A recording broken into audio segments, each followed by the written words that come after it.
My name is Sibongiseni Sitole. I grew up in a Christian family, play piano from since I was young.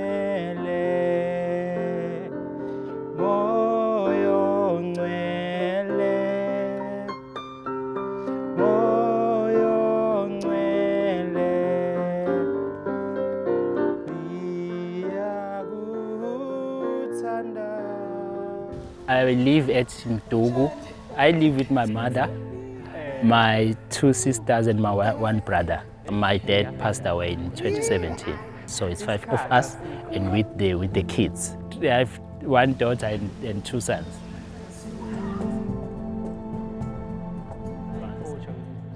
When I was young, I used to go and hunt birds. We'll shoot them like for food, we eat them.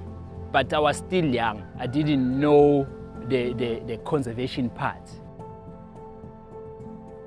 Along Pinda Game Reserve, it's quite interesting. We see elephants, we see monkeys, baboons, even inyalas. I'm happy being around animals, even big ones, small ones. Seeing those animals, I wanted to know more about them.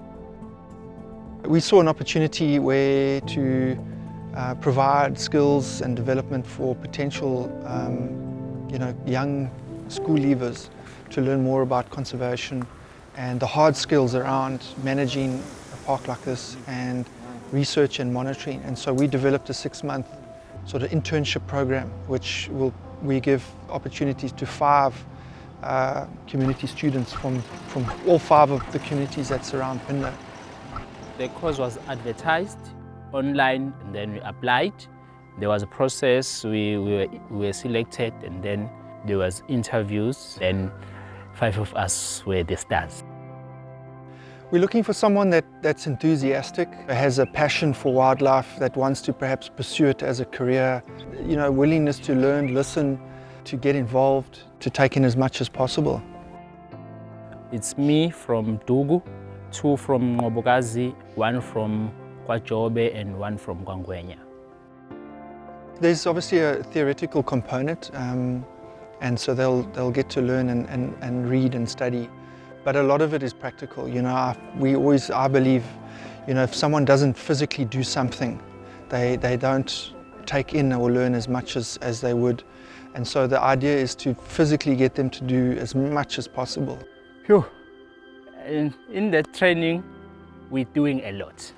It covers everything.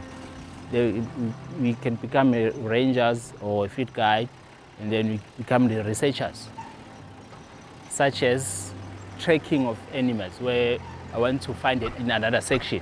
We use telemetry to search for that animal. There is a beep sound that tells you the direction where the animal is. Then we go there. We're dealing with the cheetahs. We monitor them. There's one that we're dealing with, a female one. It was bought from another reserve.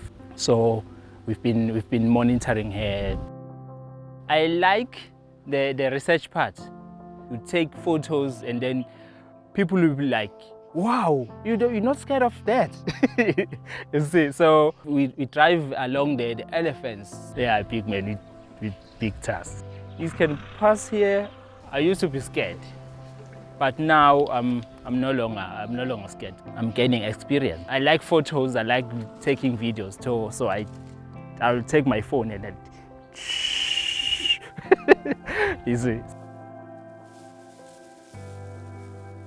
So there's a whole range and scope of work that they are learning and gaining experience on. How do you notch and dart a rhino? What is the reasons for it? What purpose does it serve?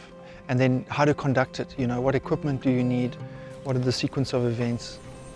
What information do you need to gather from the rhino? How do you do it? How do you dehorn a rhino?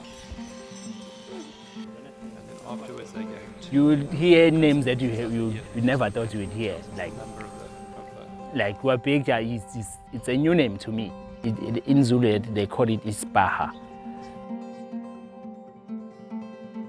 They've been busy with vegetation surveys And I think the idea is also not just for them to physically do stuff, is really the reason behind it, you know, and where does it feed into, and the decision making that stems from that monitoring and information.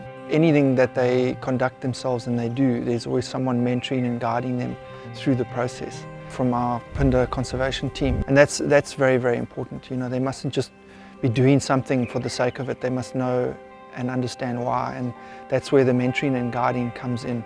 So whether it's pangolins or rhinos or elephants or vegetation surveys, there's a wealth of knowledge that exists here, and everyone is taking a part in passing that on. So we have done pangolins, very interesting, very interesting. They wake up at night. We are communicating with the WhatsApp group, so they will send a message, then guys, we are getting out at 8 o'clock. Then we'll go there, like there's the new one that just came. We went there to wait. Before I went there, I didn't know about pangolins. I think they have to be conserved because they've been poached a lot. They use it for muti. My family, we don't believe in traditional medicine, so we are Christians. I think the ultimate goal is to, at the end of 6 months, is that these youngsters, you know, will find employment either here at Phinda or in the tourism side of things, you know, as trackers or rangers, or, you know, they can take the experience that they've gained here and the knowledge and maybe find work in some of the other reserves around here. 5 years to come, I see myself working in the conservancy. I would love to be in the research part, or being being a guide. It's been a short period of time, but I've gained a lot. This is just a start.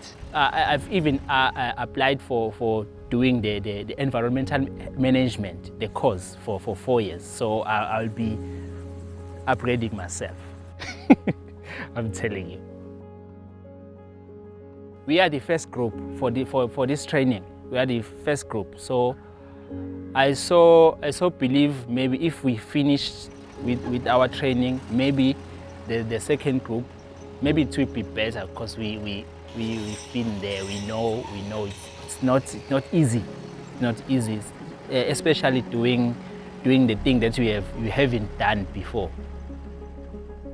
Ideally, we'd want to finish the course successfully and give each student the best 6 months that they can potentially or possibly have. And then I think it's to plan for the next one. We'd need to do some fundraising and then start the process again, you know, the recruitment and the selection and the interviews. It's quite a lengthy process. So that's the goal, is to, and if we have to refine the course, I think long term we'd like to, you know, get it accredited. Yeah, that's the plan. What makes Phinda special is its position, where it's located. Ecologically, it's very, very special.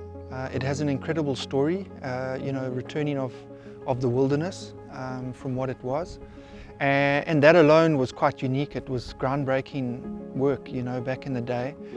And then the benefits that the people have been given again, you know, communities here were expropriated from this land and now they own it. There is a strong connection. A lot of people inside the reserve. Many people there are from the community, and even the land that is used by the conservation is from these communities. So they are renting them. They know it's their land. You can't go destroy your own thing.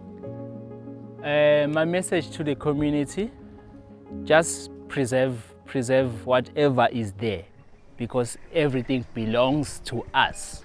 It belongs to the world, it belongs to us. Nature was meant for us, to preserve it, to keep it. It's beautiful. Let's save it, let's keep it. I love conservation a lot, a lot.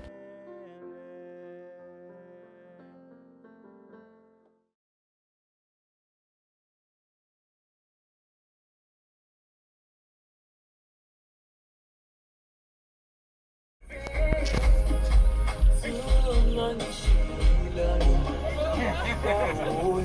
Ungaqeda mos. Ungaqedi mos. Ningaqedi.